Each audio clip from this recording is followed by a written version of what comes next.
Updated in 2021, it is the next version of Kawasaki's legendary world SBK bike in road-going form, the ZX-10R Ninja, up against the latest variant of Yamaha's infamous Superbike line, the YZF R1. These are the kind of machines to make your license twitch nervously in your pocket, and are genuine world-class supersports. And today, they're going head-to-head in a direct specs comparison.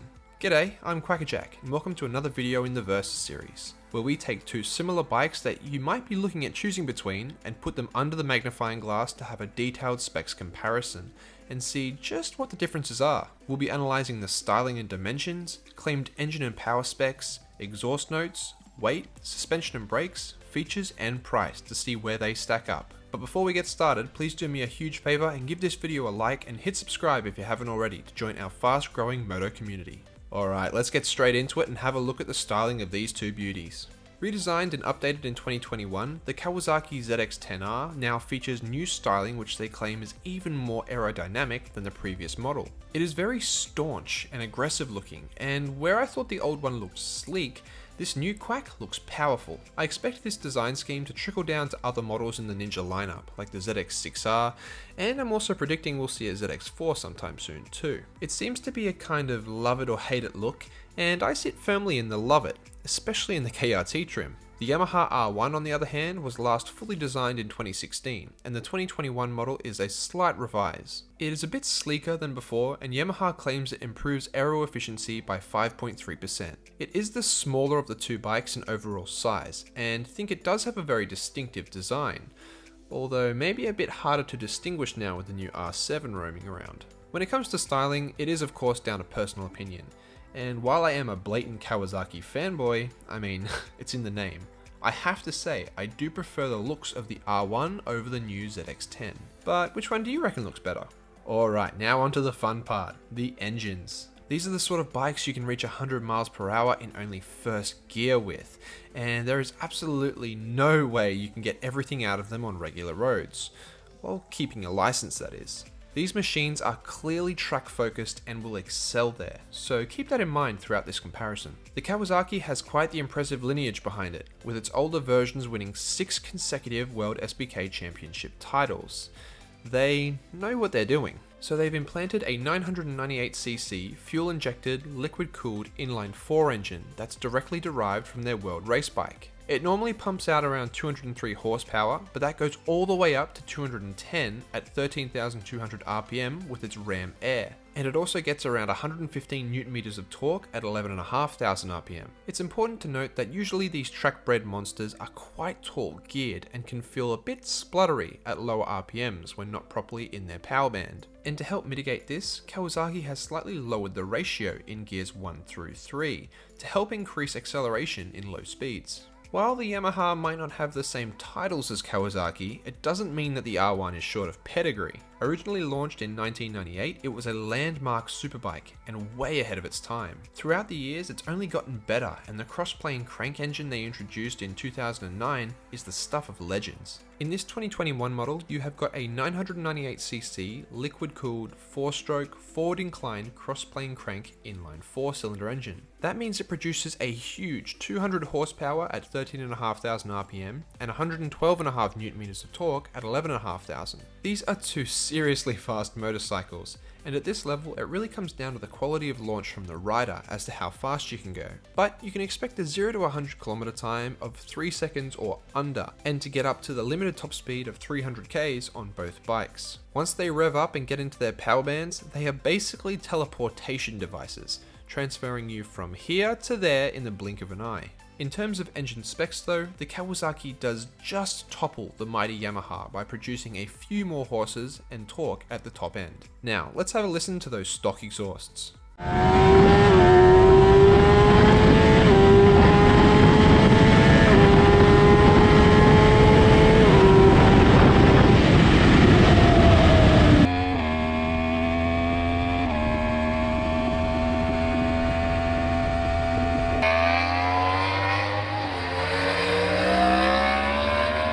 Man, they both actually sound pretty good, even with the Euro 5 limitations. Actually, just for fun, let's have a quick listen to some full racing exhausts on them too.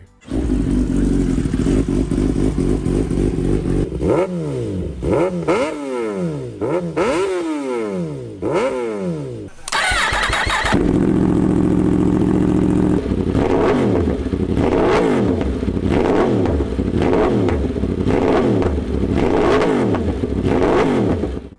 yeah, that's nice. Right, now we come to the weight. Being track-focused machines, they are designed to be as light as possible, even with those huge growling motors inside. The ZX-10 Ninja comes in with a wet weight of 207 kilograms on the road. That is a bit heavier than the competing Yamaha, which has a wet weight of 201 kilograms. It isn't a whole lot, but at this level of competition, every bit counts, and the overall smaller in size R1 comes out on top in this category, being 6 kilograms lighter than the competition. Will you notice that difference just sitting on them though?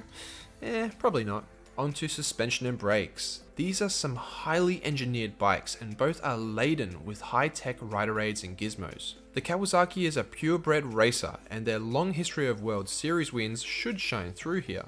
At the front is a 43mm Showa inverted balance-free fork with external compression chamber, compression and rebound damping and spring preload adjustability. At the back is a horizontal backlink with BFRC light gas charged shock with piggyback reservoir, compression and rebound damping and spring preload adjustability.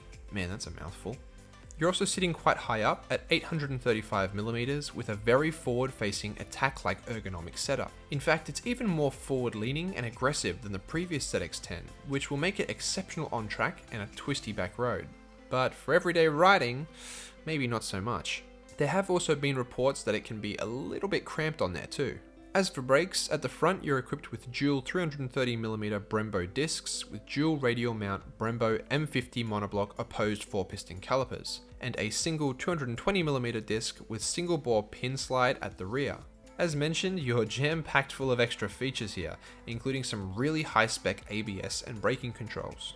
Over on the Yamaha, it's a similar story, having very high-end parts that offer an array of adjustability options. At the front are 43mm KYB upside-down telescopic forks, which are fully adjustable, and at the rear a KYB monoshock that is also fully adjustable. You are sitting even higher on this bike with a seat height of 860mm and again a very forward-facing attack-like ergonomics to help you get into a tuck. For its brakes, up front are two 320mm discs with 4-piston radial calipers, and at the rear a 220mm disc with twin-piston Brembo caliper. The R1 also features advanced cornering ABS, but there have been on-track reports of it being a little too intrusive at times. As for which comes out on top in this department, it's pretty much neck and neck, and will come down to tiny things and personal preference. Some people may prefer the highest seat of the R1, while others the Kawi. They are both extremely well equipped with rider aids and offer complete adjustability to really set either bike up to suit you.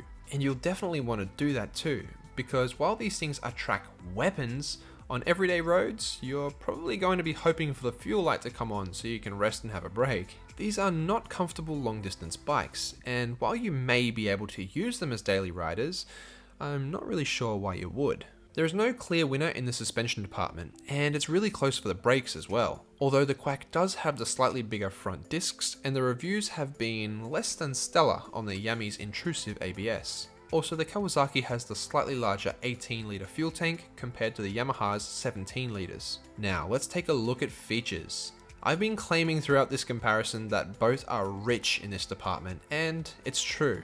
Both manufacturers have stuffed as much as they can into their bikes to make them as safe and as fast as possible. The list is quite daunting, and I'd be here all day reading them out, so I'll name a couple of them and put them all up on the screen for you to see. The notable features on the ZX-10R include that updated styling, the IMU electronic package featuring a ton of adjustable rider aids and engine adjustments from engine braking to wheelie control, different power modes, up and down quick shifter, full color TFT display and their Bluetooth Rideology app connectivity, fully adjustable suspension and even cruise control.